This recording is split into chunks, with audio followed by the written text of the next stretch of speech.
الحمدللہ وحدہ والصلاة والسلام علی من لا نبی بعدہ۔ آج رمضان المبارک کے مہینے کا 10واں روزہ، گویا رحمت کا عشرہ مکمل ہونے کو ہے۔ بس اللہ سے دل سے دعا کر لو، جتنے دن غفلت میں گزر گئے اللہ پاک ہم سب کو معاف فرمائے، اور باقی دنوں کی اللہ پاک ہم سب کو قدر دانے کی توفیق و سعادت نصیب فرمائے۔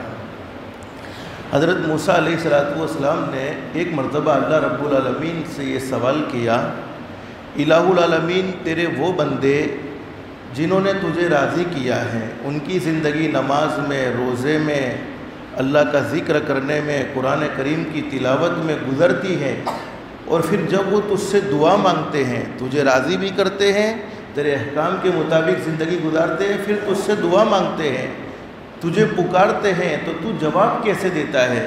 تو اللہ رب العالمین نے فرمایا، میرے نبی موسیٰ جب مجھے نیک بندے پکارتے ہیں تو میں ان کی پکار پر کہتا ہوں لبیک یا عبدی، میرے بندے بتا کیا کہنا چاہتا ہے، تو کیا درخواست رکھنا چاہتا ہے؟ اللہ رب العالمین نے جب یہ جواب دیا تو حضرت موسیٰ علیہ السلام نے پھر سوال کر لیا، الہ العالمین تیرے وہ بندے جنہوں نے اپنی زندگی منمانی گزاری ہے، نہ انہیں نماز کی پرواہ ہے، نہ قرآن کریم کی تلاوت کی کوئی پرواہ ہے، نہ رمضان المبارک کے روزے کی کوئی پرواہ ہے، ہمیشہ تجھے ناراض کرنے میں آگے بڑھتے چلے جا رہے ہیں، پھر جب وہ تجھے پکارتے ہیں تو انہیں کیسے جواب دیتا ہے؟ اللہ رب العالمین نے فرمایا، میرے نبی موسیٰ جب مجھے گنہگار وہ لوگ جو مجھے ناراض کر کے زندگی گزارتے ہیں جب مجھے پکارتے ہیں تو میں جواب میں کہتا ہوں لبیک یا عبدی، لبیک یا عبدی، لبیک یا عبدی، بتا میرے بندے کیا کہنا چاہتا ہے، بتا میرے بندے کیا کہنا چاہتا ہے، بتا میرے بندے کیا کہنا چاہتا ہے۔ حضرت موسیٰ علیہ السلام نے فرمایا کہ اللہ نیک آدمی کی پکار پر صرف ایک مرتبہ جواب دیتا ہے اور گنہگار کی پکار پر 3 مرتبہ جواب دیتا ہے، تو وجہ کیا ہے؟ اللہ رب العالمین نے فرمایا، میرے نبی موسیٰ جب نیک آدمی مجھے پکارتے ہیں تو وہ اپنے اعمال پر نظر رکھتے ہوئے مجھے پکارتے ہیں، اور گنہگار لوگ جب مجھے پکارتے ہیں تو وہ میری رحمت پر نظر رکھتے ہوئے، میرے معاف کرنے کے جذبے پر نظر رکھتے ہوئے مجھے پکارتے ہیں۔ تو مجھے وہ بندے زیادہ پسند ہیں جو وہ میری رحمت پر نظر رکھتے ہوئے مجھے پکارے۔ تو میرے بھائیو، اللہ رب العالمین نے ہمیں یہ پیارا مہینہ نصیب فرمایا، اس مہینے میں دعاؤں کا بھی خاص طور پر اہتمام کرنا چاہیے۔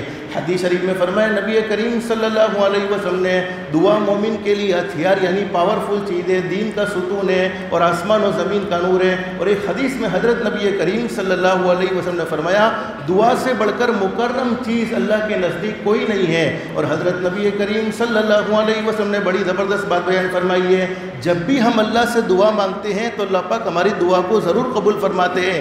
کبھی تو وہ دعا اسی وقت ظاہر ہو جاتی ہے، اور کبھی ایسا ہوتا ہے کہ اس وقت تو ظاہر نہیں ہوتی، لیکن کوئی مصیبت آنے والی تھی تو وہ مصیبت ٹل جاتی ہے۔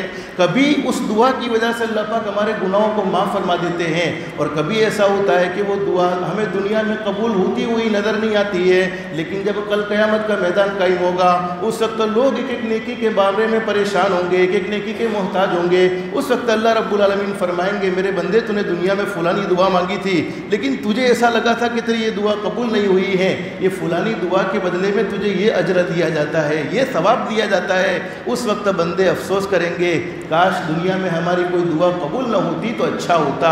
بہرحال میں سمجھانا یہ چاہتا ہوں، لیکن دعا کی قبولیت کے لیے حضرت صاحب نبی وقاص رضی اللہ تعالیٰ عنہ فرمایا، اللہ کے نبی ہم ایسا کون سا عمل کرے جس کی وجہ سے ہماری دعائیں قبول ہو جائے؟ تو حضور صلی اللہ علیہ وسلم نے فرمایا، حرام کے لقمے پیٹ میں مت ڈالو، اس لیے کہ حرام کا ایک لقمہ پیٹ میں چلا جاتا ہے، اللہ پاک اس کی 40 دن تک کی دعائیں قبول نہیں کرتے ہیں، اور ایک روایت میں کہ اس کی 40 دن تک کی نمازیں قبول نہیں ہوتی ہے۔ اگر حلال کے لقمے پیٹ میں جائیں گے اللہ پاک دعاؤں کو ضرور قبول کرے گا، اور دعا اللہ رب العالمین اپنے بندے کی ضرور قبول کرتے ہیں۔ حضرت موسیٰ علیہ السلام نے پوچھا، اللہ ایسا کون سا وقت ہے جس وقت ہمیں تجھ سے دعا مانگے اور تو قبول فرما لے؟ اللہ رب العالمین نے فرمایا، میرے نبی موسیٰ وہ آدھی رات کا وقت ہے۔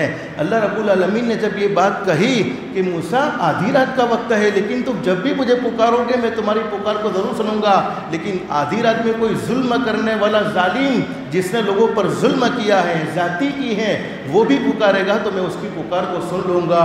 اور حدیث شریف میں موجود ہے، ایک مرتبہ ہمارے آقا صلی اللہ علیہ وسلم تشریف فرما ہے، ایک عورت ایک صحابی اللہ کے نبی کے پاس آئی جن کا نام لکھا ہے حضرت ام سلیم رضی اللہ تعالیٰ عنہ، فرماتی حضور صلی اللہ علیہ وسلم مجھے کوئی ایسے کلمات سکھلا دیجئے کہ ان کلمات کو کہنے کے بعد میں اللہ سے جو بھی سوال کروں، اللہ سے جو بھی مانگوں اللہ پاک مجھے دے دے۔ یہ حدیث شریف کے الفاظ کا میں ترجمہ آپ کو سنا رہا ہوں۔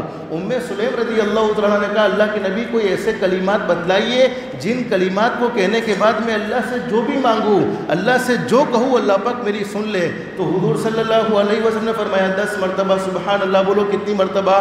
10 مرتبہ سبحان اللہ، 10 مرتبہ الحمدللہ اور 10 مرتبہ اللہ اکبر۔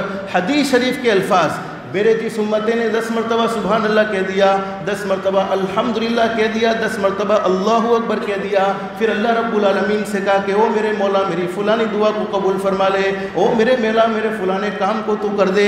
حدیث شریف کے الفاظ ہمارے نبی فرماتے ہیں، اللہ رب العالمین جواب میں فرماتے ہیں او میرے بندے میں نے تیرا کام کر دیا، او میرے بندے میں نے تیرا کام کر دیا۔ تو میرے بھائیو اللہ رب العالمین ضرور قبول کرنے والے ہیں۔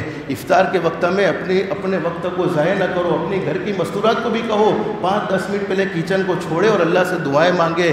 باقی اللہ رب العالمین کی طرف سے ہمیں یہ دین ملے ہوئے ہیں تو ان کی ہم قدر کر لیں۔ آج ایک چھوٹی سی دعا بتلاتا ہوں جس کی بدولت جس کی برکت سے اللہ پاک ہمارے جسم کو بیماریوں سے بھی محفوظ رکھے گا اور گناہوں سے بھی محفوظ رکھے گا، ہماری آنکھوں کو بیماریوں سے بھی محفوظ رکھے گا اور گناہوں سے بھی محفوظ رکھے گا، ہمارے کان کو بیماریوں سے بھی محفوظ رکھے گا اور گناہوں سے بھی محفوظ رکھے گا۔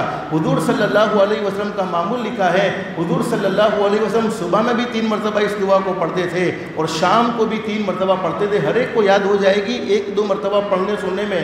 کون سی دعا ہے؟ اللہم عافنی فی بدنی، اے اللہ تو میرے بدن کو سلامت رکھ۔ کیا مطلب ہے؟ گناہوں سے بھی سلامت رکھ، یعنی میں کوئی گناہ نہ کروں، بدن سے اور بیماریوں سے بھی سلامت رکھ۔ اللہم عافنی فی بدنی، اللہم عافنی فی سمعی، اے اللہ تو میرے کانوں کو بھی سلامت رکھ، یعنی کسی کی برائی سننے سے، کسی کی غیبت سننے سے، کسی پر تہمت لگ رہی ہو اور ہم چسکے لے کر سن رہے ہو، یا گانے سننے سے اللہ کو ناراض کرنے والی چیزیں کو سننے سے محفوظ رکھ اور بیماریوں سے بھی محفوظ رکھ۔ اللہم عافنی فی بصری، اے اللہ تو میری آنکھوں کو بھی محفوظ رکھ، گناہوں سے بھی اور بیماریوں سے بھی۔